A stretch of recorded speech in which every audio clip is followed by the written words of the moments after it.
semua tentunya pendengar yang ada di seluruh penjuru Provinsi Maluku Utara dan juga yang ada di luar Maluku Utara. Dan insya Allah Anda bisa mengikuti kembali obrolan ini di channel YouTube Khazanah Mubarak dan juga bisa ikut bergabung di Jumat-Jumat yang akan datang. Di makanan yang dianjurkan dalam Al-Quran itu adalah halal dan thayyib. Halal itu mungkin untuk semua orang itu bisa halal, tapi thayyib ada yang untuk kasus orang lain itu dianggap thayyib, boleh, baik, tapi bagi orang lain itu tidak thayyib. Misalnya, jadi termasuk bahan pewarna makanan, pengawet dan lain-lain itu kita harus berhati-hati karena kadang-kadang kalau konsep pada anak-anak alergi itu tubuh mereka itu berespon terlalu hebat. Akhirnya terjadi peradangan.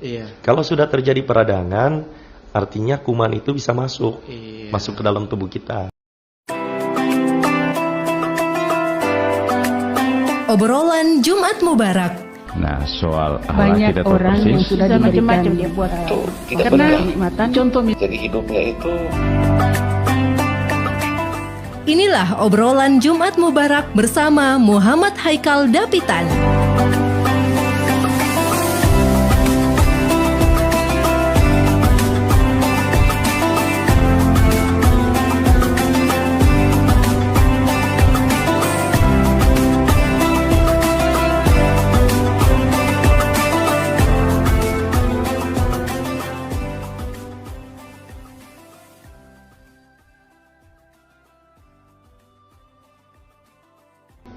Assalamualaikum warahmatullahi wabarakatuh.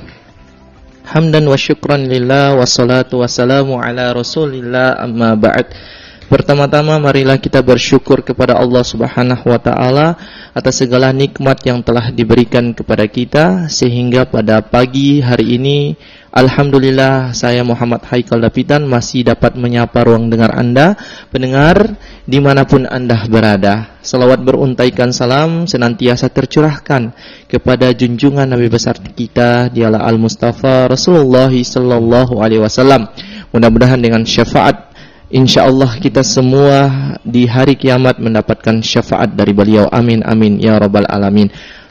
Pendengar dimanapun Anda berada, saya akan menemani ruang dengar Anda selama 1 jam ke depan pada program acara seperti biasanya dari Jumat ke Jumat, obrolan Jumat Mubarak. Dan hari ini pendengar setia, narasumber yang kami hadirkan di studio Pro 1 RRI Ternate sangat luar biasa, sangat sudah tidak asing lagi di ruang dengar Anda. Saya akan sapa terlebih dahulu, yaitu yang pertama Profesor Dr. Muhammad Jidin MAG yang merupakan Ketua Majelis Ulama Indonesia Provinsi Maluku Utara, Ketua 1 Provinsi Maluku Utara dan juga dosen di Institut Agama Islam Negeri Ternate. Assalamualaikum warahmatullahi wabarakatuh. Waalaikumsalam warahmatullahi wabarakatuh. Sehat Pak Kiai? Alhamdulillah. Alhamdulillah. Terima kasih banyak atas kesediaan waktunya bisa bergabung di obrolan Jumat Mubarak. Insyaallah apa yang disampaikan oleh Pak Kiai Prof nanti bisa bermanfaat bagi kita semua. Insyaallah. Amin. Amin. Amin. Yang kedua Bapak Dr. Husain Assegaf MKes SPA yang beliau ini adalah Kepala Departemen Ilmu Kesehatan Anak Fakultas Kedokteran Unkhair Ternate. Assalamualaikum warahmatullahi wabarakatuh. Waalaikumsalam warahmatullahi wabarakatuh. Sehat Pak Dokter? Ini mau panggil dokter atau panggil Habib ini? Dokter. Dokter. Ya. Baik, terima kasih juga atas kesediaan waktunya juga bisa bergabung di obrolan Jumat Mubarak. Mudah-mudahan sebentar nanti seluruh pendengar yang ada di Maluku Utara, baik juga di luar Maluku Utara bisa ikut bergabung bersama kami untuk tanya-tanya kepada narasumber yang hadir langsung di studio Pro 1 RRI Ternate. Dan tema kita yaitu merespon gagal ginjal anak untuk menjaga kesehatan jiwa, hifzun nafas dalam pandangan syariah, maqasid syariah. Sekali lagi, merespon gagal ginjal anak untuk menjaga kesehatan jiwa, hifzun nafas dalam pandangan syariah, maqasid syariah. Dan saya mengajak kepada pendengar sekalian untuk bisa ikut bergabung di line telepon 0821 144 64708. Sekali lagi di 0821 144 64708 atau di 0921 31255521. Siaran pada hari ini sedikit dimajukan karena ada peringatan Sumpah Pemuda nanti pas di pukul 11.00. Baik, langsung saja saya persilahkan kepada narasumber pertama untuk memberikan pengantar terkait tema kita, merespon gagal ginjal anak untuk menjaga kesehatan jiwa, hifzun nafas dalam pandangan syariah, maqasid syariah, kepada Bapak Prof. Dr. Muhammad Jidin MAG. Kami persilahkan.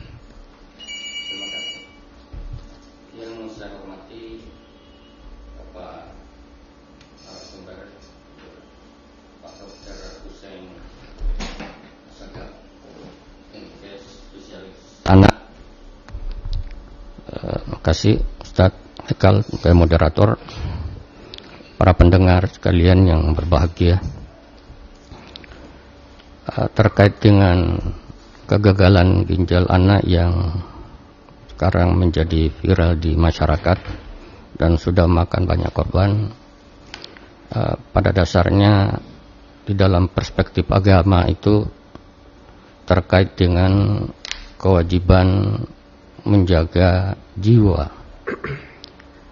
Setiap tindakan atau aktivitas yang dilakukan oleh manusia yang sehat itu memiliki tujuan, memiliki maksud. Sama halnya dengan dialog hari ini, itu tujuannya adalah memberikan informasi atau berbagi informasi kepada masyarakat terkait dengan kegagalan ginjal bagi anak-anak. Demikian apalagi bagi Allah Subhanahu wa taala. Allah Subhanahu wa taala itu menurunkan syariat dengan tujuan kemaslahatan. Kalau dalam bahasa agamanya itu tujuan itu adalah maksad, jamaknya maqasid. Kalau dikaitkan dengan syariah, maqasidus syariah.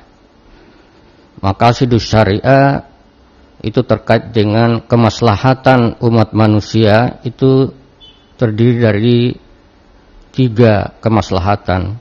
Yang pertama itu kemaslahatan daruri, itu yang wajib.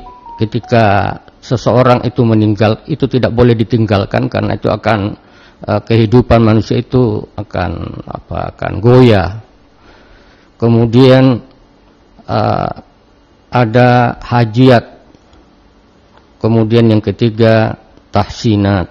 Di hajiat sebagai sekunder dan tahsinat itu sebut biasa kebutuhan spare atau pelengkap juga termasuk komplimen. Yang pertama, yang daruri itu oleh para ulama menyebutkan yang pertama adalah hifdzun nafs, yaitu wajib menjaga jiwa atau nyawa atau roh. Yang kedua wajib menjaga akal, jadi hifdzul akal. Yang ketiga wajib menjaga hifdzun nasal, keturunan. Kemudian hifdzul mal, jadi ada 5. Bahkan oleh ulama menambah ada namanya hifdzul bi'ah.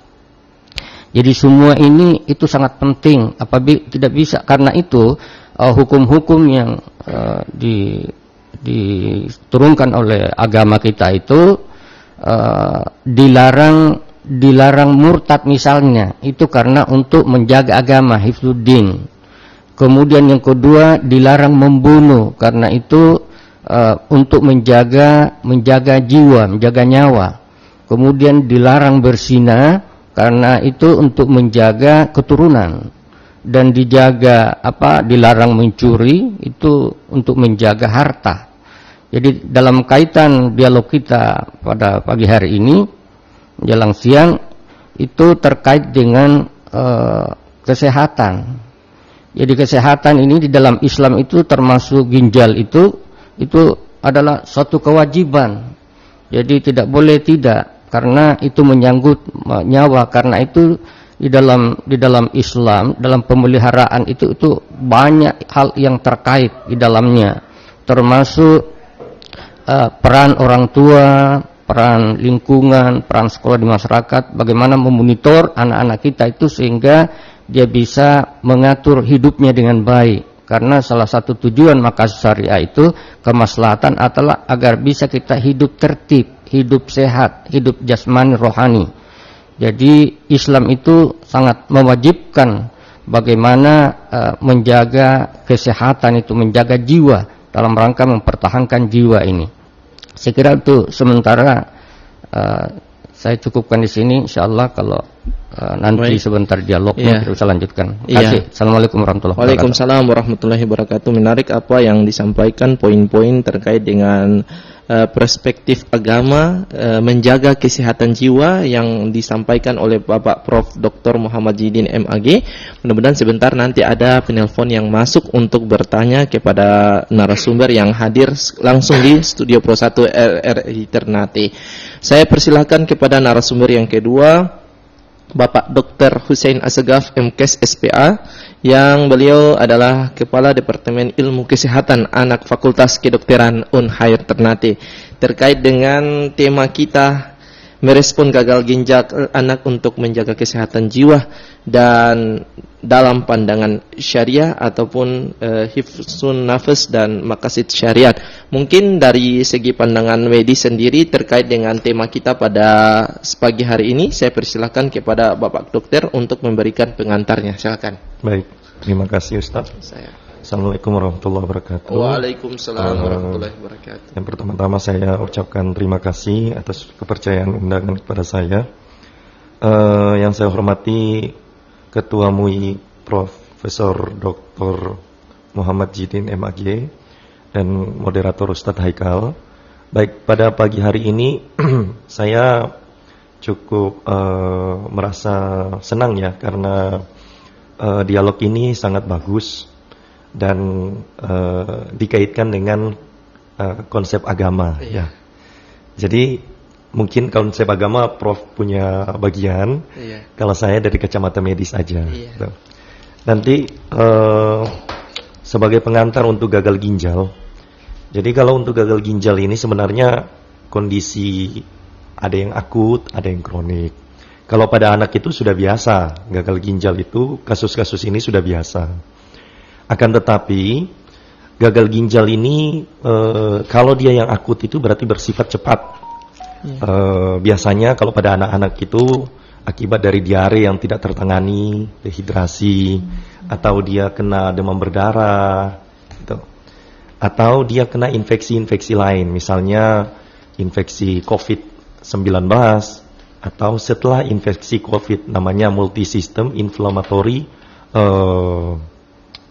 syndrome in children. Itu ada MIS-C namanya.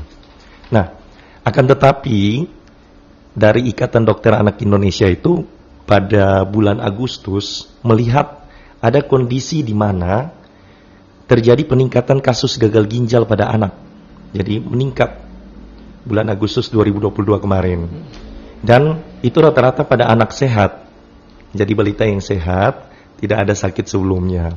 Awalnya mereka masih konfirmasi terhadap kondisi-kondisi yang tadi saya bilang, adanya infeksi, adanya diare, karena hal-hal yang mendasari pertama itu mereka demam, anak-anaknya demam, terus ada infeksi saluran pernafasan akut, dan dia biasanya disertai dengan diare. Nah, tetapi ternyata proses penanganan penyakit ini tidak membaik dengan diberikan obat-obat yang harusnya sudah biasanya diberikan gitu. Nah, merujuk dari situ kok tidak membaik, malahan sudah dilakukan hemodialisis atau cuci darah, tetap juga tidak membaik gitu. Akhirnya IDAI mendapatkan informasi dari WHO bahwa ada kondisi di Gambia yang mereka ternyata terkena intoksikasi dari diethylglycol gitu. Nah, baru mulai bulan September itu dilakukan penelusuran. penelusuran. Jadi kondisi ini sebenarnya dinamakan atipikal itu. Jadi namanya gangguan ginjal akut progresif atipikal. Artinya kondisi ginjal yang terganggu karena fungsinya yang berkembang secara cepat dan tidak biasanya dengan gejala-gejala gangguan ginjal pada umumnya. Itu saja mungkin mengantar dari saya. Baik, luar biasa Pak Dokter. Mungkin ada penelpon yang ingin ikut bertanya, bisa di 0821 144 64 708 atau di 0921 31255521. Saya persilahkan. Tema kita yaitu merespon gagal ginjal anak untuk menjaga kesehatan jiwa, hifzun nafas dalam pandangan syariah, maqasid syariah. Hadir di sini ada Profesor Dr. Muhammad Jidin MAG, Ketua Majelis Ulama Indonesia Provinsi Maluku Utara, dan juga Bapak Dr. Hussein Assegaf, MKes SPA, Kepala Departemen Ilmu Kesehatan Anak, Fakultas Kedokteran Unhair Ternate. Mungkin saya ingin bertanya kepada, sebelum ada penelpon yang ingin masuk ikut bertanya kepada narasumber yang hadir pada hari ini, terkait dengan tadi dalam masalah perspektif agama atau yang tadi disampaikan oleh Bapak Prof, maqasid syariah dan hifzun nafas. Mungkin ada lebih mempertajam kembali terkait dengan hal ini. Silakan Pak Prof.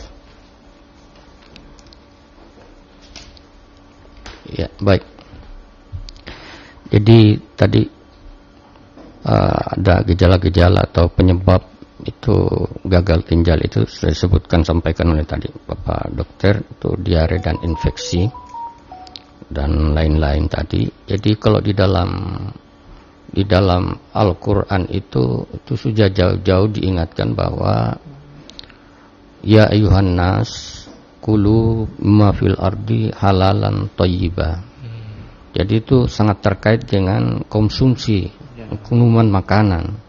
Jadi makanan yang dianjurkan dalam Al-Quran itu adalah halal dan thayyib.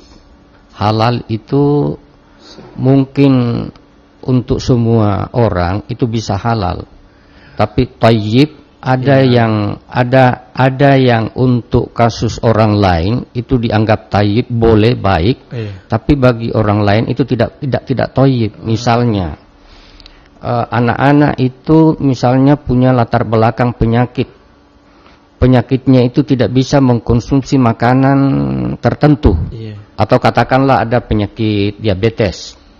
Diabetes itu tidak boleh makan gula ya Pak Dokter. Iya betul. Gula dan lain-lain. Itu sebenarnya gula itu thayyib, bagus. Tetapi bagi yang berpenyakit diabetes itu kemudian menjadi tidak thayyib. Karena itu penekanannya di sini halalan thayyibah. Jadi Al-Quran itu menekankan makanan itu harus halal. Halal itu sumbernya ya harus bersih. Karena makanan-makanan yang masuk di dalam perut itu ketika dia juga tidak bersih, itu juga akan membawa penyakit. Jadi penyakit di dalam Islam itu ada penyakit rohani, ada penyakit fisik. Al-Quran itu diturunkan oleh Allah Subhanahu wa Ta'ala, salah satunya adalah syifaun. Ya, syifa adalah obat untuk penyakit yang ada di dalam diri. Penyakit yang ada di dalam dada itu ya misalnya penyakit sifat-sifat yang tidak mulia. Tapi menurut ada pendapat ulama, Al-Quran itu tidak hanya menyembuhkan penyakit fisik saja, penyakit hati. Misalnya suka marah, iri hati, ya, sombong.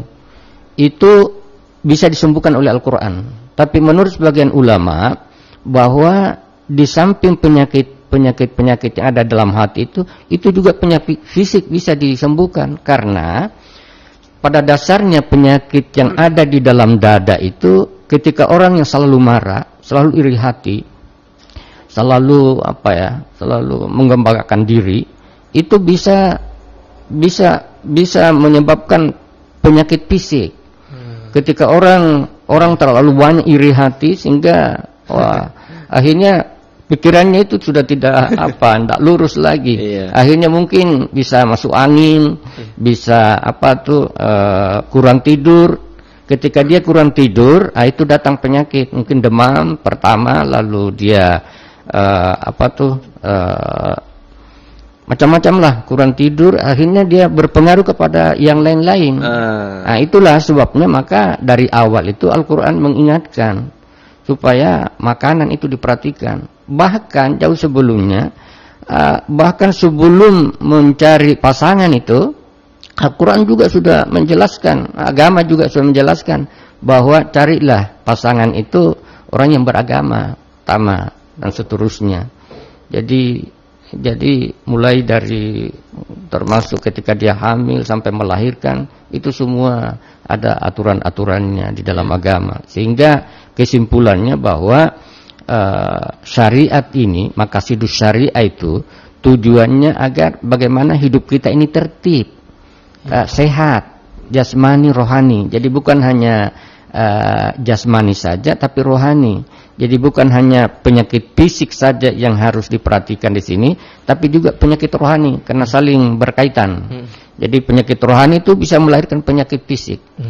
Saya kira sementara. Ya, baik. Nanti sebentar ada pertanyaan lagi.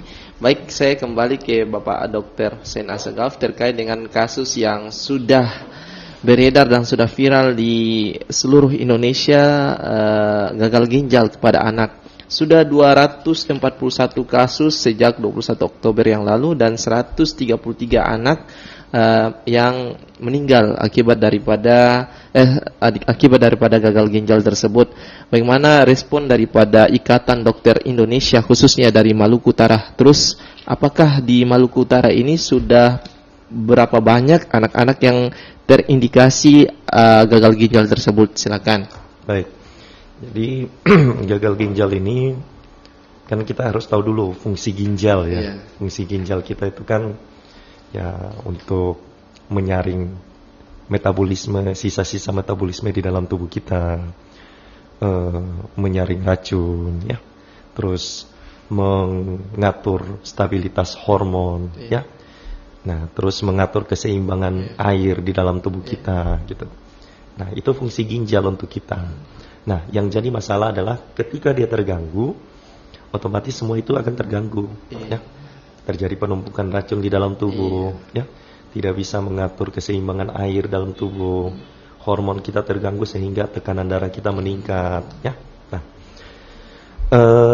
kalau gagal ginjal yang terjadi itu, IDAI itu, Ikatan Dokter Anak Indonesia itu sudah sangat konsen untuk hal ini, karena yang tadi dikatakan bahwa peningkatan kasus secara progresif itu semua langsung turun untuk mengevaluasi apa yang terjadi dengan ini semua gitu. Nah, semua itu dikaitkan karena memang belum ada konklusinya, belum ada kepastiannya bahwa penyebabnya hanya karena dari ethylene glycol ini gitu. Jadi karena belum ada konklusi, semua hal faktor bisa terjadi. Yang kedua, rata-rata yang menderita gagal ginjal ini terutama di usia 6 tahun ke bawah. Sehingga mereka selalu kaitkan dengan hubungan dengan proses infeksi COVID sebelumnya, dan rata-rata pada anak-anak usia begini belum terjadi vaksinasi COVID.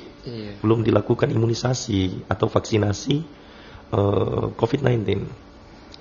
Nah, jadi bisa berpengaruh itu ya Pak? Ya, jadi sudah beberapa hal yang bisa menyebabkan salah satunya gagal ginjal itu adalah infeksi COVID-19 gitu. Nah, kita di Indonesia ini kebetulan ada laporan tadi yang saya bilang dari WHO itu bahwa ada kasus di Gambia yang menelan korban sekitar 130-an juta juga yang anak-anak meninggal. Itu akibat keracunan atau intoksikasi dari ethylene glycol. Maka Ikatan Dokter Anak Indonesia harus melacak apakah betul di Indonesia juga kondisi yang mirip dengan Gambia itu betul tidak ada di ethyl glycol itu. Setelah ditelusur dari pasien-pasien yang gagal ginjal yang ada di Indonesia ini, itu 7 dari 11 pasien itu terkonfirmasi bahwa mereka punya kandungan zat dietilglikol itu positif gitu. Dan setelah diberikan obat antidotum namanya untuk dietil keracunan intoksikasi ini, mereka membaik secara klinis gitu. Nah, tapi tetap IDAI belum konklusi, belum ada kepastian karena datanya masih sedikit gitu. Tercemarnya karena dietilglikol itu. Tapi kita disuruh berhati-hati. Gitu, disuruh berhati-hati. Dan alhamdulillah untuk Maluku Utara sampai hari tadi saya belum dapat data bahwa di Kota Ternate pun sendiri belum ada kasus gagal ginjal akibat dari yang atipikal itu. Atipikal itu artinya yang kondisi yang tidak biasanya. Tapi kalau kondisi yang biasanya itu ada beberapa, ada yang sudah sebelum-sebelumnya sudah ada. Misalnya glomerulonefritis akut pasca streptokokus itu karena infeksi radang tenggorokan, kuman streptokokus masuk dan menginfeksi ke ginjal gitu. Ini juga Pak Dokter, mungkin sedikit juga banyak jajanan-jajanan di sekolah itu. Ya. Ini juga mungkin apakah berpengaruh juga di infeksi ginjal pada anak? Iya. Jadi kalau misalnya hubungan jajanan itu baru kemarin saya lihat minggu lalu IDAI merekomendasikan untuk semua anak mengurangi minuman soft drink. Mengurangi karena kita tetap berhati-hati di situ. Ya, jadi termasuk bahan pewarna makanan, pengawet dan lain-lain itu kita harus berhati-hati. Karena kadang-kadang kalau konsep pada anak-anak alergi itu tubuh mereka itu berespon terlalu hebat. Akhirnya terjadi peradangan. Kalau sudah terjadi peradangan, artinya kuman itu bisa masuk ke dalam tubuh kita. Gitu. Ini yang masalahnya orang tua tidak bisa mengkontrol keadaan yang ada, karena yang kita lihat jajanan-jajanan yang di sekolah ataupun di luar juga itu secara bebas terjual dan anak-anak juga ikut mengkonsumsi tanpa diperhatikan oleh orang tua begitu. Ini bagaimana dari Ikatan Dokter Anak Indonesia untuk menyikapi hal ini, Pak Dokter? Jadi sebenarnya kalau masalah jajanan ini kan sebenarnya konsepnya bersih dan tidak bersih atau hygiene atau non hygiene gitu. Yang kedua, ada jajanan yang hygiene tapi ternyata tubuhnya alergi. Nah, itu nggak boleh juga gitu. Karena semua itu dapat menyebabkan peradangan pada tubuh kita gitu. Itu saja mungkin konsep kalau mau. Tapi kalau untuk melarang orang jajan itu bukan kapasitas kami dalam. Baik pendengar dimanapun Anda berada, jika Anda ingin ikut tanya-tanya terkait dengan tema kita merespon gagal ginjal anak untuk menjaga kesehatan jiwa hifzun nafas dalam pandangan syariah, Maqasid Syariah, hadir di sini ada Profesor Dr. Muhammad Jidin MAG, Ketua Majelis Ulama Indonesia Provinsi Maluku Utara, dan juga Dr. Husain Assegaf MKes SPA, Kepala Departemen Ilmu Kesehatan Anak Fakultas Kedokteran Unhair, juga Ketua Ikatan. Saya bukan. Saya dokter spesialis anak. Dokter spesialis anak ya. Bisa Anda ikut bertanya-tanya di 0921 31255521 atau di 0821 144 64708. Sebelum ada yang masuk bertanya, saya juga ingin bertanya kepada Bapak Prof. Dr. Muhammad Jidin MAG terkait dengan kapasitasnya sebagai MUI Maluku Utara. Kan setiap makanan-makanan yang beredar, Pak Prof, di Maluku Utara ini ada. Baik, kita terima dulu penelpon yang masuk. Halo, assalamualaikum warahmatullahi wabarakatuh. Waalaikumsalam warahmatullahi wabarakatuh. Iya. Saya sehat, Pak. Alhamdulillah sehat. Ini di mana nih? Di Mangga 2? Ya, baik. Pak Yasin di Bangga 2 ingin bertanya kepada narasumber, silakan. Assalamualaikum para narasumber. Waalaikumsalam warahmatullahi wabarakatuh. Sebut satu. Iya. Iya. Saya begini ya. Makanan yang istilahnya sehat dengan 4-5 sempurna itu, sebenarnya makanan itu yang tadi Ustaz ada bilang musuh halal. Ya, diutamakan itu halal. Ya, penyakit itu kalau untuk makan halal itu penyakit suara. Itu saya begitu. Jadi kalau untuk makan barang yang bersih, berarti itu untuk sehat. Jadi sebetulnya kalau saya hanya sempat setengah saja, tapi selama hidup itu kan begitu. Tubuh yang sehat tetap jiwa yang sehat. Tapi kadang-kadang tubuh yang sehat, jiwa yang tidak sehat.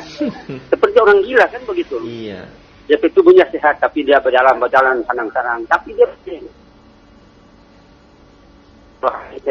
padahal itu anggarannya. Itu semua yang tadi Haikal bilang minuman-minuman yang beralkohol, bersoda, yang tidak diatasi oleh orang. Katanya sudah WHO setuju dengan segala hal. Dia kan anak-anak jadi penyakit yang model beberapa hari ini sudah sudah populer itu. Nanti sudah ada yang dapat baru tarik semua. WHO setuju dari Menteri Kesehatan semua. Padahal rasa menanam ini jadi masalah. Jadi barangkali kita sama-sama harus jangan ini.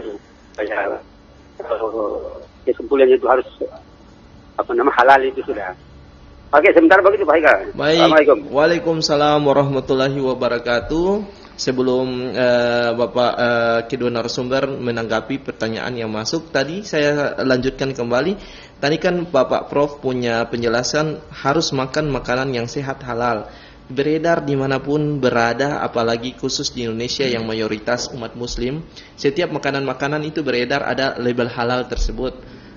Apakah MUI sudah menjamin adanya kehalalan dan sehatnya makanan-makanan tersebut sehingga bisa dikonsumsi oleh masyarakat luas? Dan juga bisa ditanggapi pertanyaan dari Pak Yasin di Mangga 2, silakan. Ya baik, terima kasih. Di MUI itu ada khusus yang menangani tentang makanan-makanan itu dari POM, itu bekerja sama dengan Dinas Kesehatan. Itu rutin dilakukan. Ya. Kemudian pertanyaan tadi tentang Bapak siapa tadi? Pak Yasin di Mangga 2. Pak Yasin. Jadi benar sekali Pak Yasin. Assalamualaikum Pak Yasin. Waalaikumsalam. Ya, bahwa makanan yang paling utama itu adalah harus makanan yang halal. Memang dalam Islam itu yang harus dijaga itu sehat fisik, sehat pikiran. Sehat fisik itu terkait dengan makanan-makanan tadi. Sehat pikiran itu ketika akal ini kita harus jaga baik-baik. Jadi akal itu makanya semua hal yang mengganggu akal, pikiran itu kita harus hindari. Misalnya dalam Islam itu minuman alkohol haram, atau apa yang biasa disebut di tengah masyarakat itu cap tikus itu. Iya. Memang dalam Al-Quran itu tidak ada larangan seperti itu. Khamar hanya dianalogikan, dikiaskan bahwa cap tikus itu sama dengan khamar, mengganggu akal, mengganggu pikiran. Ketika kita minum seperti itu yang bisa dia sehat kelihatan, tapi jalannya oleng kiri kanan. Itu karena tadi memakan dan minuman yang dilarang oleh agama. Nah, karena itu Islam itu harus wajib kita makan yang bersih, makan yang halal. Di samping yang halal itu juga harus thayyib. Jadi halal dan thayyib. Tidak semua hanya halal saja. Jangan bukan halal saja, harus juga thayyib. Karena thayyib itu kasus untuk semua manusia itu berbeda-beda. Baik, kita tahan dulu Bapak Prof. Kita terima telepon yang masuk. Halo, Assalamualaikum warahmatullahi wabarakatuh. Waalaikumsalam warahmatullahi wabarakatuh. Iya, dengan siapa Pak? Ini dengan Mail di Tidore ini. Pak Mail di Tidore, silakan Pak Mail bertanya. Ini menyangkut dengan haram dan halal. Iya. Begini, kalau orang yang korupsi atau apa sih uang negara itu, apakah sih uang itu uang haram atau halal itu? Kalau makan itu halal atau haram itu? Iya. Itu saya. Iya. Waalaikumsalam warahmatullahi wabarakatuh. Mungkin akan dikupas melalui Al-Quran ataupun hadis terkait dengan makanan yang hasil dari pada dikonsumsi melalui barang yang haram atau lain sebagainya. Tapi sebelum dijawab, saya mengajak kepada seluruh pendengar dimanapun Anda berada, siaran ini Anda bisa akses di aplikasi RRI Playgo yang terbaru, bisa Anda download di masing-masing Play Store Anda yang ada di HP Android ataupun di iPhone Anda, dan juga di frekuensi 101,8 FM. Juga Anda bisa akses melalui link website, dan nanti Anda bisa tonton kembali di channel YouTube Khazanah Mubarak. Kepada Bapak Dokter dipersilahkan untuk bisa melanjutkan jawabannya. Bapak Prof, silakan. Baik, tadi ada pertanyaannya, apa uang negara itu halal kata Rada itu? Jadi uang negara itu tidak terlepas dengan keterkaitan dengan masyarakat. Katakanlah pegawai ASN atau PNS. Jadi PNS itu digaji oleh negara. Uang yang digaji oleh negara itu juga berasal dari jeripaya usaha kerja dari PNS itu. Karena itu ya semua yang diusahakan ya karena kemaslahatan ini juga terkait dengan maqasidus syariah. Jadi maqasidus syariah itu artinya tujuannya syariat itu diundangkan kepada manusia supaya manusia itu bisa hidupnya berkelanjutan. Untuk bisa hidup berkelanjutan maka kita harus berusaha supaya dapat duit, supaya kita bisa belanja, bisa beli dan seterusnya.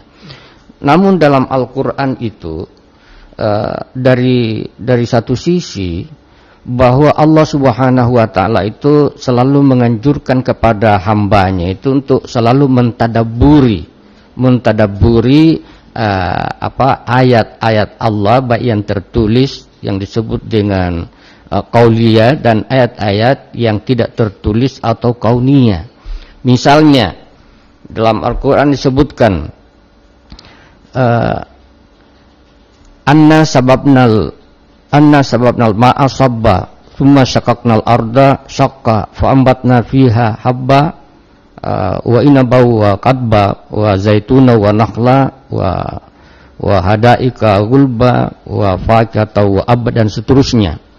Jadi Al-Qur'an itu menyuruh kita coba bahwa perhatikan itu langit itu turun dari langit itu turun air hujan. Air hujan itu menerpa bumi yang kering, lalu dia terbuka, pori-porinya terbuka, tumbuhlah berbagai macam kebutuhan. Pohon-pohonan yang dibutuhkan oleh manusia. Lalu itu menjadi kehidupan kita. Ayat ini menunjukkan bahwa manusia itu harus berusaha, harus bersandar kepada Tuhan, termasuk PNS tadi itu. Jadi itu semuanya itu melahirkan uang, baik yang kita olah sendiri maupun pekerjaan-pekerjaan yang mengaitkan terkait dengan pekerjaan kita sebagai PNS. Jadi kesimpulannya bahwa uang itu halal saja dalam pandangan Islam ya. Iya, baik. Mudah-mudahan terjawab ya. Kalau dari pandangan Bapak Dokter sendiri terkait pertanyaan-pertanyaan masuk tadi, silakan. Oke. Kita terima dulu penelpon yang masuk, nanti baru ditanggapi. Baik, assalamualaikum warahmatullahi wabarakatuh. Assalamualaikum warahmatullahi wabarakatuh. Iya, dengan siapa Pak? Abdul di Pak Abdul di Tidore. Silakan Pak Abdul.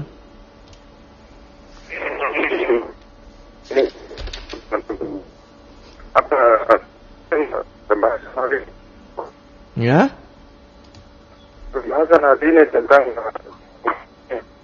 Maaf Pak Abdul, suaranya kurang jelas. Mungkin bisa mencari signal yang bagus untuk bergabung di Studio Pro 1 RRI Ternate. Silakan ditanggapi. Iya. Kalau yang tanggapan yang lain saya rasa kayaknya di luar topik. Iya. Kalau untuk masalah makanan dan minuman anak ini kadang-kadang agak susah ya. Jadi kita kadang-kadang itu orang tua itu betul-betul sudah mengikuti ya. Cuma namanya anak-anak ya. Kalau ketemu sesuatu yang dia rasa menarik untuk hatinya, pasti dia minta. Nah, kadang-kadang kelemahan orang tua ini, apalagi kalau sudah di mall, di mana itu, kalau dia sudah menangis, apalagi sudah tantrum sudah guling-guling di lantai, ini yang kadang-kadang orang tua susah untuk menahan itu. Kita tahan dulu, kita terima telepon yang masuk. Halo, assalamualaikum warahmatullahi wabarakatuh. Waalaikumsalam warahmatullahi wabarakatuh. Baik Pak Abdul, sudah bagus jaringannya, silakan bertanya. Tentang apa ini? Ini topiknya merespon gagal ginjal anak untuk menjaga kesehatan jiwa, hifzun nafas dalam pandangan syariah, maqasid syariah. Ya, terkait di sini juga ada narasumber Profesor Dr. Muhammad Jidin MAG, Ketua Majelis Ulama Indonesia Provinsi Maluku Utara, dan Dr. Hussein Asagaf MKes SPA, Kepala Departemen Ilmu Kesehatan Anak di Fakultas Kedokteran Unhair Ternate. Iya. Soal gagal ginjal. Jadi menyangkut dengan konsumsi makanan yang baik dan benar. Ya, ini merespon adanya penyakit gagal ginjal yang sekarang sudah merabak di seluruh Indonesia, gagal ginjal anak. Begini, tanggapan saya begini. Setelah nanti setelah jatuh sakit, jadi kita ribut. Padahal dulu masalah itu sirup dan segala macam itu kan diuji di lab. Di bagaimana-mana itu semua ada di MUI, di Kementerian Kesehatan dan segalanya itu semua. Kenapa kok bisa terjadi begitu? Setelah terjadi baru ribut sampai di kelurahan, dari pusat sampai di RT pun ribut. Kenapa begitu? Dan yang kedua, menyangkut dengan tadi saya dengar ada yang telepon bilang masalah korupsi kasih makan keluarga, anak bini dan semua makan itu bagaimana? Begini, yang korupsi itu bukan orang-orang yang pemulung. Yang korupsi itu orang yang punya jabatan dulu, itu korupsi dana Al-Quran, dana abadi umat, itu bukan orang kecil. Nah, jadi semua itu ada himbauan dari atas sampai ke bawah, sampai di RT, RW yang menyangkut pegang uang negara itu tidak perlu lagi korupsi. Gitu. Jadi Bapak Doktor, Pak Profesor, tolong kasih edaran semua sampai di kelurahan desa itu ada dana desa dan segala macam itu, jangan lagi kasih kaya itu orang yang so kaya semakin kaya, yang miskin tambah parah. Karena taraf ini gagal ginjal itu bagaimana? Karena orang miskin, anak lain gagal ginjal. Jadi demikian atas ini. Baik, terima kasih Pak Prof. Saya mohon maaf Pak. Saya Waalaikumsalam warahmatullahi wabarakatuh. Pak Abdul di Tidore, silakan dilanjutkan jawabannya. Iya. Jadi sebenarnya pemerintah ini regulasinya sudah jalan. Setiap obat-obat yang masuk itu dari Badan POM itu sudah jalan. Mereka sudah melakukan pengecekan semua sesuai dengan item-item yang perusahaan farmasi itu memberikan atau tidak. Nah, seiring perjalanan waktu, kemungkinan besar pada saat untuk memperoleh izin mereka masukkan sesuai dengan data yang ada, apa kandungan-kandungannya, tapi seiring perjalanan waktu mereka merubah. Tuh, jadi akhirnya ada beberapa hal yang mereka tambahkan, ada beberapa hal yang mereka kurangi, dan mungkin itu yang tidak dia laporkan secara rutin ke Badan POM. Nah, ketika kondisi seperti ini, kita disuruh dari Ikatan Dokter Anak Indonesia tuh minta, ayo tolong cek lagi kembali semua obat-obat ini. Jangan sampai ada namanya perusahaan farmasi nakal. Dan kemarin saya dengar di berita bahwa memang rencana Badan POM itu mau mempidanakan 2 perusahaan farmasi yang nakal, yang dianggap nakal. Nah, ini yang kita harus berhati-hati. Insya Allah Ternate aman. Insya Allah aman. Gitu, insya Allah. Mudah-mudahan kita berdoa, mudah-mudahan tidak ada lagi kasus yang seperti ini di Kota Ternate. Yang kedua, saya menyarankan kepada seluruh masyarakat, terutama ibu-ibu, dalam memberikan obat kepada anaknya, tolong kalau anaknya sakit, konsultasi dengan dokter. Jangan tiba-tiba langsung membeli obat tanpa mengetahui kondisi penyakit anaknya. Ini yang agak susah. Kadang-kadang ibu-ibu juga sudah bertindak sebagai dokter gitu. Anak sakit dia berikan obat tanpa konfirmasi. Nah, ini yang jadi masalah ini seperti begini gitu. Itu aja mungkin teman saya. Ditanggapi pertanyaan yang masuk tadi, Pak Prof, silakan. Baik. Jadi pada dasarnya kalau korupsi itu baik pemerintah maupun agama itu tidak dibolehkan. Makanya di negeri kita itu namanya KPK dan yang terkait. Kemudian di dalam Islam itu, jadi yang penting di sini bukan lembaganya, tetapi kembali kepada pribadi-pribadi. Jadi dalam Islam itu kalau kita menjadi Muslim yang betul-betul menjadi Muslim yang baik, kita melaksanakan salat dengan baik, itu innas sholata tanha anil fahsya'i wal munkar. Ketika orang itu betul-betul salatnya itu berbuah, dia punya manfaat pada dirinya, dia bisa menjadi filter, pembendung, maka jelas dia tidak akan melakukan hal-hal yang negatif, yang terlarang. Jadi jadi kalau umat Islam semuanya di Indonesia ini betul sadar menjalankan agama dengan disiplin, saya kira tidak akan ada korupsi. Bahkan bukan hanya korupsi, tidak ada lagi orang yang bohong.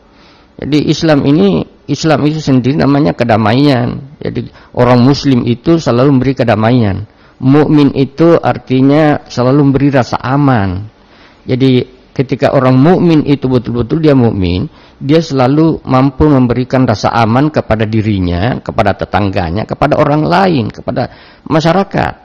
Dia sebagai orang muslim yang baik, dia selalu harus menciptakan kedamaian. Dia tidak merusak, jadi dia tidak menjadi troublemaker. Dia selalu menjadi rahmatan. Bagaimana tujuan Rasulullah diutus itu rahmatan lil alamin, selalu bisa berbagi kasih sayang kepada sama manusia. Baik, begitu. Kembali. Luar biasa jawaban-jawabannya. Tak terasa sudah hampir pukul 11.00. Mungkin di menit-menit terakhir ini diberikan closing statement ataupun kesimpulan terkait dengan tema yang kita bahas kurang lebih hampir 1 jam ini, terkait dengan merespon gagal ginjal anak untuk menjaga kesehatan jiwa, hifzun nafas dalam pandangan syariah, maqasid syariah. Kepada Pak Dokter dulu, mungkin ada yang ingin disampaikan sekaligus dengan kesimpulan atau penutup tema ini, silakan. Baik, jadi sebagai penutup, saya ingin mengajak kepada masyarakat untuk bagaimana kita menerapkan perilaku hidup sehat dan bersih, ya. Memakan makanan yang hygiene dan betul-betul yang tidak menyebabkan alergi untuk anak-anak kita, gitu. Yang berikut, kalau anak kita sakit, segera konsultasikan ke dokter. Jangan tiba-tiba sakit, karena gini, konsep kacamata ibu atau orang tua atau orang awam terhadap suatu penyakit itu berbeda dengan konsep kacamata seorang dokter, gitu. Jadi kadang-kadang ibunya merasa begini, tapi ternyata yang didiagnosa lain, gitu. Itu yang harus betul-betul ditekankan. Terus lagi yang berikut, tolong jaga, perhatikan dan pantau, terutama buang air kecil anak itu terhubungan dengan gagal ginjal. Karena gagal ginjal ini gejala utamanya itu mulai ada gangguan berkemih. Jadi kalau misalnya anaknya dalam rata-rata itu dalam 6 jam. Kalau kita orang normal itu 6 jam itu harus berkemih, gitu. Harus buang air kecil. Nah, kalau produksi urin dalam 6 jam itu kita sudah berkurang, cenderung berkurang, atau tidak sama sekali berkemih itu anak, segera konsultasikan ke dokter untuk kita cek. Yang terakhir yang saya mau sampaikan bahwa gini, ada satu konsep, Prof. Saya mengambil manfaat dari konsep dari guru saya, namanya Profesor Dr. Hussein Albar, spesialis anak, adiknya Dr. Sarif Albar. Itu beliau selalu mengatakan gini, ketika seorang dokter dia mengobati pasiennya, kemampuan dokter itu hanya untuk memberikan obat apa yang dia tahu. Tapi untuk mau menjadikan tubuh pasien itu bisa berinteraksi dengan obat, itu bukan kemampuan dokter. Itu sudah kuasanya Allah Subhanahu wa taala, gitu. Jadi betul-betul kita tidak bisa, seorang dokter itu, ada kadang-kadang pasien itu terlalu berharap lebih kepada dokter. Tapi kadang-kadang jangan sampai lupa bahwa kesembuhan itu hanya milik Allah Subhanahu wa taala. Bukan milik dokter. Dokter tidak bisa menyembuhkan pasien. Dokter hanya bisa memberikan obat apa yang dokter faham, apa yang dokter pelajari berkaitan dengan kondisi penyakitnya. Tapi tingkat kesembuhan itu hanya milik Allah Subhanahu wa taala. Itu yang selalu saya pakai selama ini, bahwa betul-betul jangan sampai kita menjadi takabur, kita menjadi besar kepala sebagai seorang dokter, merasa bahwa kita menyembuhkan pasien. Itu saja dari saya. Terima kasih. Baik. Kalau dari Prof silakan. Ya, mengakhiri dialog ini, saya juga ingin menyampaikan bahwa dalam rangka kesehatan ini, menjaga kesehatan itu perlu kita betul-betul mengimplementasikan Al-Quran. Ku anfusakum wa ahlikum nara. Jagalah keluargamu dari api neraka, siksa neraka. Kalau neraka itu digambarkan ada di dunia, maka itu bisa dianalogikan penyakit, bisa dianalogikan kegagalan dan seterusnya. Karena itu orang tua, kedua orang tua, lingkungan, masyarakat, kemudian sekolah itu betul-betul berintegrasi bagaimana menjaga keluarga masing-masing ini dari kegagalan itu, dari penyakit, dari ketidaksuksesan itu. Jadi saya kira kita kembali kepada diri masing-masing bagaimana kita betul-betul melaksanakan, mengimplementasikan nilai-nilai Al-Quran, baik secara pribadi, sosial, masyarakat, dan bernegara. Insya Allah kalau kita betul-betul disiplin, maka kita akan bisa menjadi hidup ini menjadi tertib, menjadi damai, menjadi sehat. Bukan hanya sehat jasmani, tapi juga sehat rohani. Saya kembalikan. Terima kasih. Baik, terima kasih pendengar dimanapun Anda berada. Terima kasih telah mendengarkan Jumat Mubarak, dan insya Allah mudah-mudahan apa yang diobrolkan pada hari ini bermanfaat bagi kita semua, tentunya pendengar yang ada di seluruh penjuru Provinsi Maluku Utara dan juga yang ada di luar Maluku Utara. Dan insya Allah Anda bisa mengikuti kembali obrolan ini di channel YouTube Khazanah Mubarak, dan juga bisa ikut bergabung di Jumat-Jumat yang akan datang. Tak lupa ucapan terima kasih kepada Bapak Profesor Dr. Muhammad Jinin MAG, Ketua MUI Provinsi Maluku Utara. Sedikit apa yang disampaikan tadi terkait dengan kesimpulan beliau, jauhkan dirimu dan keluargamu dari siksa api neraka, dan implementasikanlah dirimu sesuai dengan ketentuan Allah Subhanahu wa Ta'ala. Dan juga terima kasih kepada Dr. Husain Asegaf, MKes SPA, Kepala Departemen Ilmu Kesehatan Anak Fakultas Kedokteran Unhair Ternate. Apa yang disampaikan beliau terkait dengan kesimpulan jaga kesehatan anak, jaga buang air kecil anak, dan terkait dengan guru beliau Profesor Dr. Husain Albar, ketika dokter memberikan obat, dia hanya bisa memberikan obat hasil diagnosanya dan bukan menyembuhkan secara penuh sakit daripada pasien-pasien yang terdiagnosa penyakit, karena kesembuhan itu hanya milik Allah Subhanahu wa Ta'ala. Terima kasih kepada narasumber Ketua MUI Provinsi Maluku Utara, dan juga kepada Bapak Dokter yang merupakan Ketua atau Kepala Departemen Ilmu Kesehatan Anak Fakultas Kedokteran Unhair Ternate. Jangan bosan-bosan, mudah-mudahan bisa bergabung kembali di obrolan Jumat Mubarak. Syiar kepada kita semua, terutama generasi muda Maluku Utara, karena kami masih butuh bimbingan daripada orang tua, dan insya Allah mudah-mudahan ini menjadi bekal anak muda untuk lebih berkarya lagi ke depan, untuk menjadi